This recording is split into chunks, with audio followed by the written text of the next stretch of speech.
Isn't this beautiful? I've taken us to a place gamers really go, outside.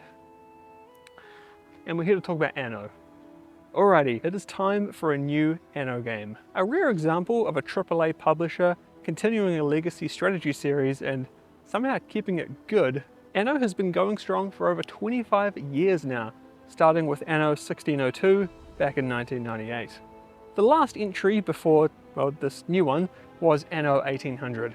And if you want to hear my thoughts on that, well, you can go back into the depths of the channel and watch my review on it from like 6 years ago when I was but a wee lad with under 1,000 subscribers. And shout out Ubisoft, you know, those guys were the first publisher to give me a review code to review like before the game released.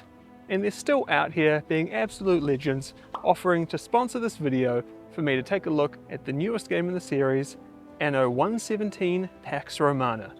The first game in over 20 years to include a subtitle, unless you include Anno 1701 Dawn of Discovery for the Nintendo DS in 2009, Pax Romana winds back the clock to a time period earlier than any Anno game has taken us before, and by quite a lot too, with the next one chronologically being Anno 1404, so that's like 1300 years later. This time period in particular, like the Roman Empire, has been one that Anno fans have been asking for a while, and with good reason. It's a strategy staple, and as a casual observer myself, I'm excited to see Anno step back so far into history. And you know, I was kind of wondering before I booted up Anno 117, how Ubisoft were going to reconcile the fact that all the Anno games take place on like lots of islands, and I don't know if you realize this, but the Roman Empire was traditionally mostly on big chunks of land. And it turns out they just didn't. Don't think about it too hard. Anno has always been about islands, and I guess you can just imagine it as taking place far off the coast in some island Mediterranean paradise. Despite 117's considerably earlier time period, the core pillars of the series remain basically the same. And if you're new to the series or are coming back after a bit of a hiatus, let me run through those for you now. Anno has always been an interesting hybrid of a few genres. It's first and foremost a city builder, but has much more of a macro focus than something like City Skylines. The easiest way I can describe it is that here you're constructing individual houses, not zoning city blocks, if that makes sense. So in that sense, it's kind of a large-scale RTS that has everything in real time, and you will need to manage resources physically, i.e. everything is moved around to where it needs to be, not just amalgamated into your city once whatever it is has been harvested. And even though you're building these huge cities and managing complex resource chains, little RTS elements have historically snuck their way in. With real-time combat typically taking place on the oceans, trade ships you construct yourself that sail the seas, and light diplomacy not too dissimilar to what you'd see in something like Total War. But that's historically, because I'd argue that Anno 117 is the most RTS-like Anno game maybe ever? Certainly out of the entries that I've played. And that's thanks to some pretty significant gameplay changes and additions, such as the introduction of land-based combat with multiple troop types and defensive options, and inclusion of quite a few different military and civilian ships that can be upgraded through research. And yes, I know some of the original Anno games had land-based combat, but that was back then when you were still playing with Hot Wheels, okay? And besides, everyone complained about it back then anyway. With 117 though, I think people are going to be impressed, because I certainly was. After harvesting the requisite resources and establishing the right production chains, you'll be able to make weapons to arm your civilians and draft them into war. Different infantry types are unlocked through the threateningly large tech tree, and once you've built your triremes to take them to another governor's land that you want to sack, they're controlled just like any kind of troop would be controlled in an RTS game. You offload them from the ships, put them in formation, and right-click what you want to destroy. Very RTS-like. Okay, Anno, I see you. Anyway, before we get too far into the gameplay weeds, let me tell you how you can actually play this damn thing. So the game launches in just under a month's time, but there is a free demo you can try right now if you're interested. It's only available for a few more days though, so get in quick. As for what footage you'll see in this video, I'm only allowed to show you up until the end of the second act of the campaign. Yes, there is a proper campaign, more on that soon. And as for Sandbox, or as it's called here, Endless, I can only show you up until the 3rd tier of Civilian. Typically there's 5, so basically up until the mid-game. Though in this game, there is a second province, completely separate to the Roman one, that has its own set of, well, everything, basically. You can see it here on the world map, and I wouldn't be surprised to see more provinces added with DLC down the line. All this empty space certainly hints at it. But back to that campaign. Right, so the campaign has 2 characters that you can choose to play as, a brother and a sister. And the game can be played either solo or in co-op with up to 4 players, which is great to see. There's actually a lot more narrative here than I expected. You can tell this was an aspect of the game that Ubisoft have put some real effort into. There are even some choices to be made along the way that affect the narrative and dialogue options. Stuff that I was not expecting in an Anno game of all things. While the campaign is obviously a great way to onboard new players, I suspect even those who are quite familiar with the series will want to at least give it a crack, just for the uniqueness of it. For those not interested in the campaign, or if you've finished it already, then Endless mode will be your port of call. And this can also be played in solo or multiplayer with cooperative and competitive options. You can choose to start in either of the 2 provinces, with the Celtic Albion being a much less forgiving environment. You can change the difficulty in other ways too though. There are 3 presets to choose from, and they can all be customized to a significant degree. So you can tailor it just the way you like, and avoid any things that you find particularly annoying.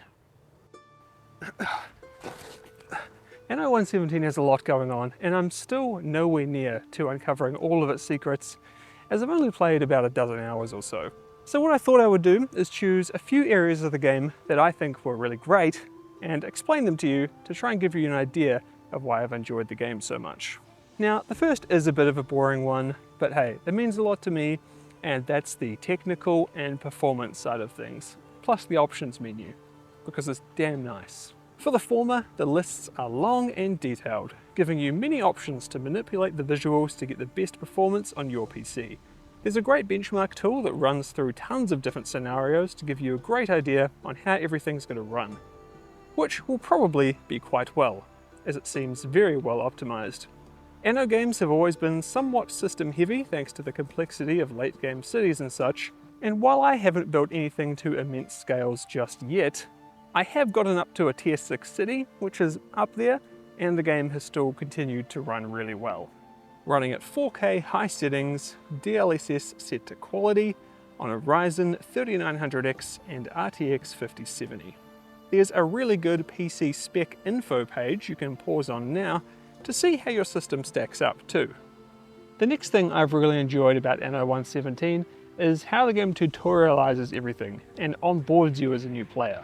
I've always found games like this to be quite overwhelming, especially at the start and when you've been out of the genre for a while, but I think this is the least confused I've felt in one in a long time, thanks to a multitude of systems that ease you into the mechanics and aspects of the game.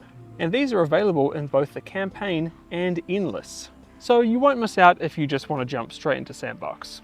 I think the main compliment I can say is that it doesn't feel like I'm drowning in options. It all opens up naturally and at your own pace, which I really enjoyed. And I think if you're new to the series, or returning after a hiatus, you'll appreciate all this as much as I have. And don't worry, if you're an Anno veteran, you can customize the level of tutorials to pass on the simple stuff if you prefer.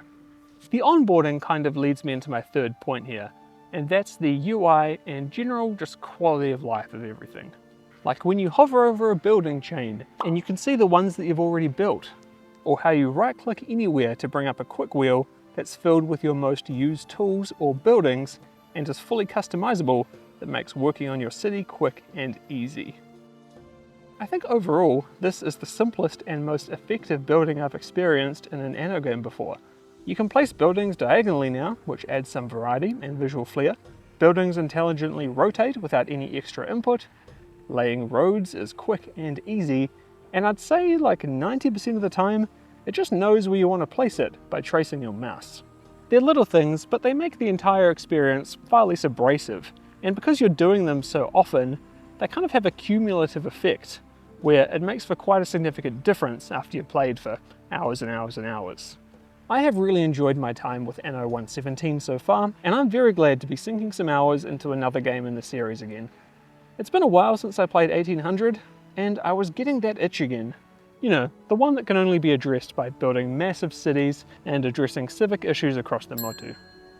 I love getting into that loop of knowing you have to do something, like level up to the next tier of civilian, but to do that, you need to harvest a resource from another island, and to do that, you need to make enough money to set up a new trading post on that island, and to do that, you need more income, and to get that, you need more civilians, and to get them, you need more base resources, and to do that, you get the idea. The next thing you know, it's 2 AM and you've got to get up for work in 4 hours.